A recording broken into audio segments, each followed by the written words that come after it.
Hello. Hello, and welcome to my channel. All right, I think we're good. So, Professional content creators here.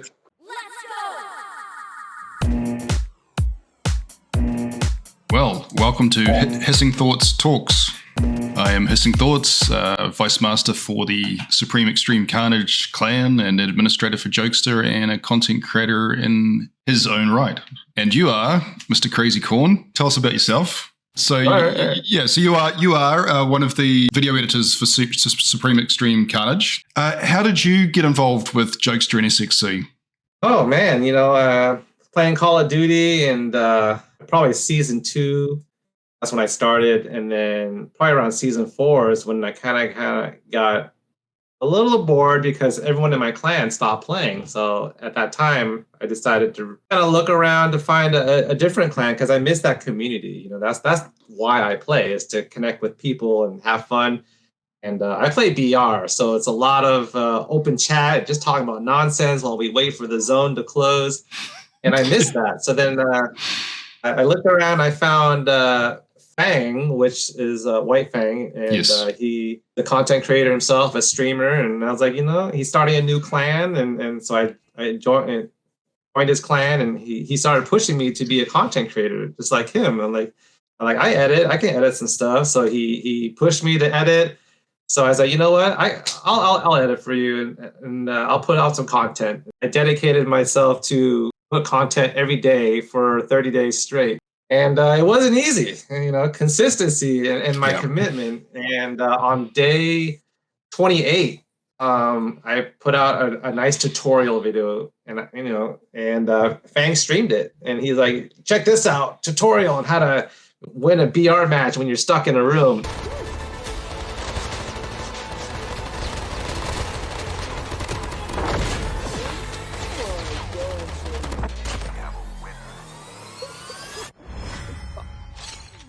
Bro, that has to be the filthiest play I've ever seen in my life. And who was watching? Motec was watching. And he saw it. He's like, wow, this is really good. So then Motec connected me with Jokesta because Jokesta was looking for an editor. And then I was challenged. Motec's like, all right, here's a test. He sent me a video, a BR clip of someone dying 5 times. And I'm like, what?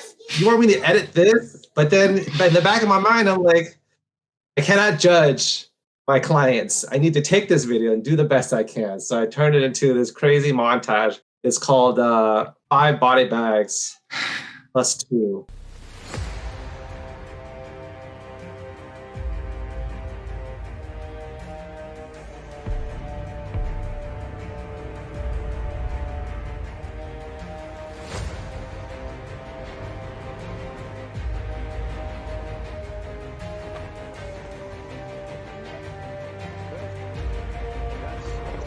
So it was a clip of him killing 5 and then him and his teammate dying, and that was the 5 bags plus 2, and they liked it, and and that's how that started.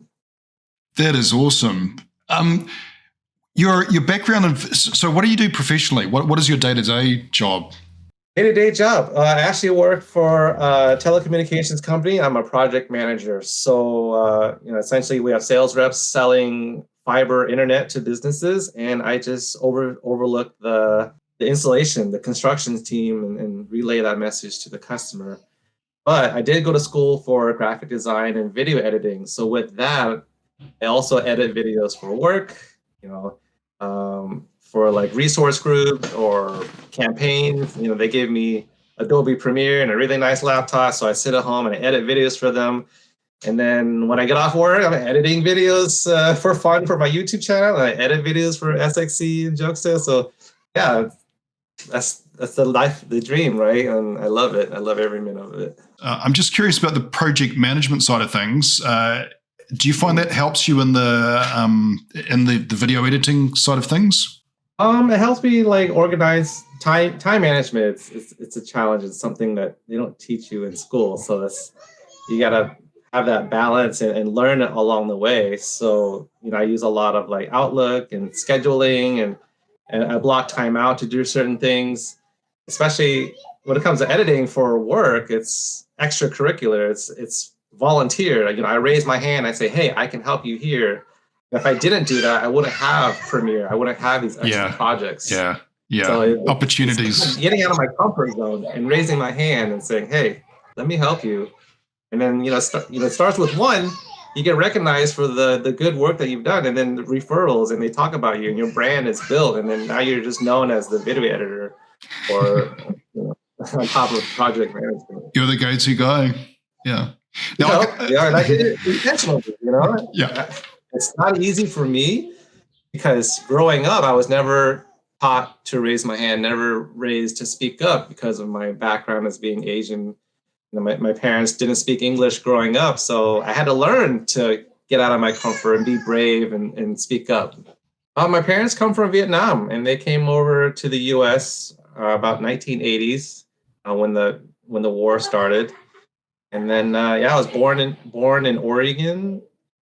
I was told never to speak English, so I had to learn English later. So I was speaking Vietnamese. A long time at home, so your parents felt it was very important that you were Vietnamese.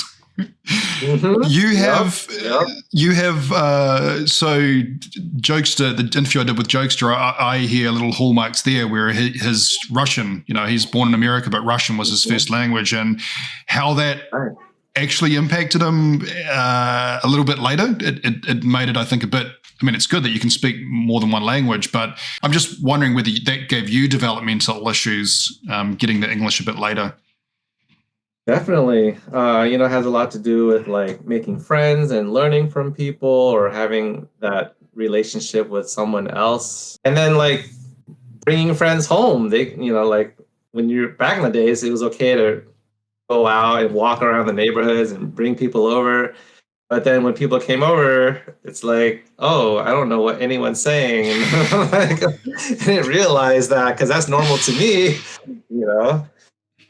But yeah, and then growing up, my name, my real life name, it's Sang. Sang's my real life name. And then, growing up, I've always been made fun of because my name is weird. People always spell my name wrong. But at this age, I'm proud of my name. And it's like, my name's unique. When you hear it, you know who I am in the business world. And I'm going to own it. And I'm proud of it. I'm glad I didn't change it. And that's the way I see things now that I'm mature and know how to build my brand and build relationships with people. And I'm glad that, I'm unique that way. So name is where we lead into in-game names. KrazyCorn. Tell us about that. Yeah. So, I play a lot of games, right? It started off with Counter-Strike or Doom back in the days. And my name's always been something like a cheater or something crazy. And then this one time, someone's like eating this corn with mayonnaise and cheese on them. Like, what is that? They're like, it's KrazyCorn. And I'm like, I've never heard that before, but that sounds pretty cool, KrazyCorn. And when I had my World of Warcraft account, it was David Blaine because the rogue would just vanish and disappear like magic. And I'm like, you know what? Let's get rid of David Blaine. Let's put in KrazyCorn. And I just stuck with it since. And I love it. KrazyCorn. That is and awesome. People just call me Crazy. Crazy, yeah. Crazy. It's like the sound of it. Crazy with the K. Now, I can obviously hear the children in the background, so you're a gaming dad as well. Definitely. Yeah, I got 3 kids, 2 girls and a boy, then a dog. Oh, wow. We have a lot in common. Yeah. Do you ever stop and think, because obviously especially mobile gaming, there's a lot of younger people, they're in their teenagers through to maybe their 20s. Does that ever cause you any weirdness?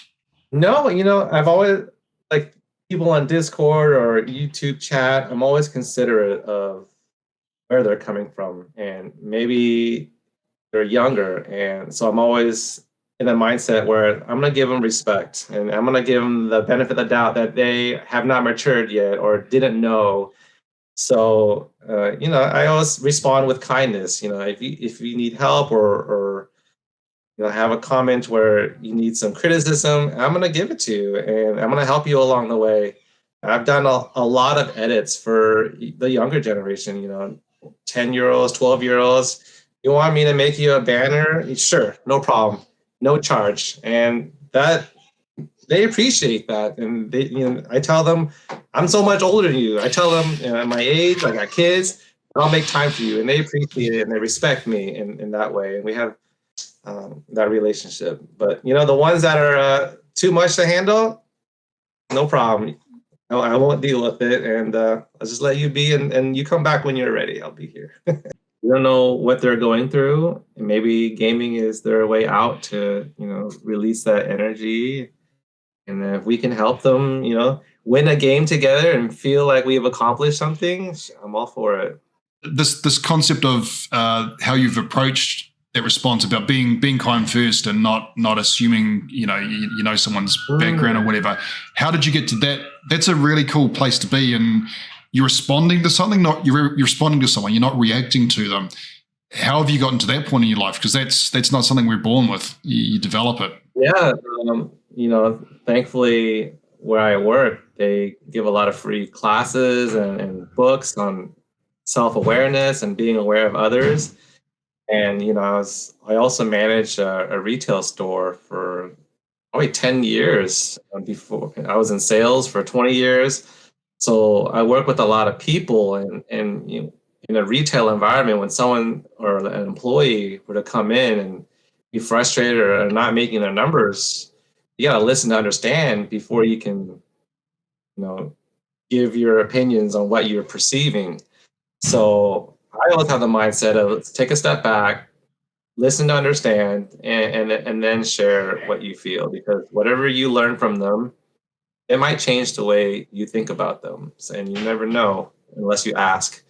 So I always stop to ask first to find out where they're coming from, especially if it's a negative or like a bad vibe.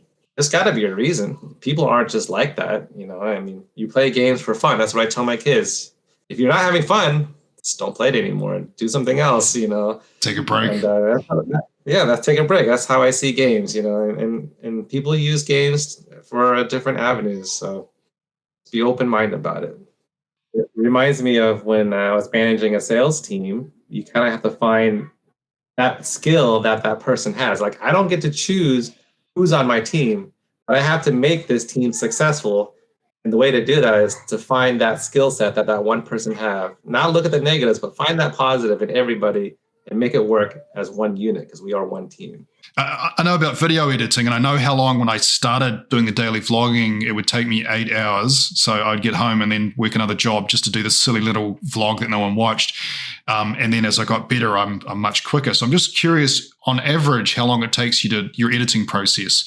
So including from getting the elements together to when you are ready to push publish. Yeah, it really depends on the project. Let's say if I get a 30-minute video, it might take me an hour to cut out the garbage, the things that people don't want to see, and I'd be done with it. But if I want to custom make an intro, an outro, and then do some color grading and then effects, that could take a lot of time.